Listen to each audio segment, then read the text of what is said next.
আলহামদুলিল্লাহ রবিল আলমিন। আল্লাহ তাআলা আমাদেরকে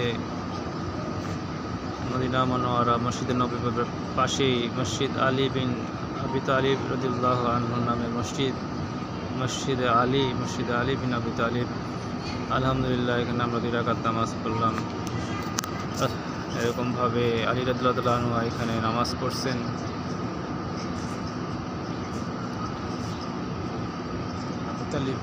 আলী বিন আবু তালিব হযরত আলী রাদিয়াল্লাহু তাআলা আনহু রাসূলুল্লাহ সাল্লাল্লাহু আলাইহি সাল্লাম এর চাচাতো ভাই ছিলেন। রাসূলুল্লাহ সাল্লাল্লাহু আলাইহি সাল্লাম বলছেন যে আমি হচ্ছি জ্ঞানের শহর, আর সেই শহরের দরজা হচ্ছে আলী। আলী রাদিয়াল্লাহু তাআলা অত্যন্ত জ্ঞানী সাহাবী ছিলেন, অত্যন্ত মেধাবী সাহাবী ছিলেন।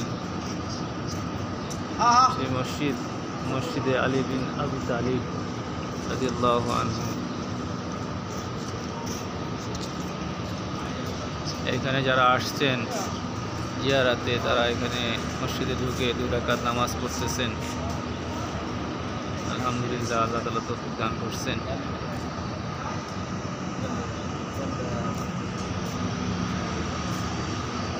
এই পাশে মদিনা মসজিদে নববী, এই যে সামনে মসজিদে নববী,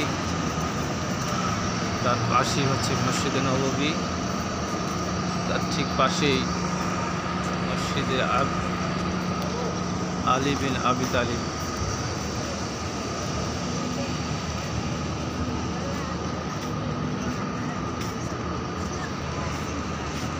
মসজিদে আলী বিন আবি তালিব, মসজিদে নববী, পাশে হচ্ছে মসজিদে আলী বিন আবি তালিব।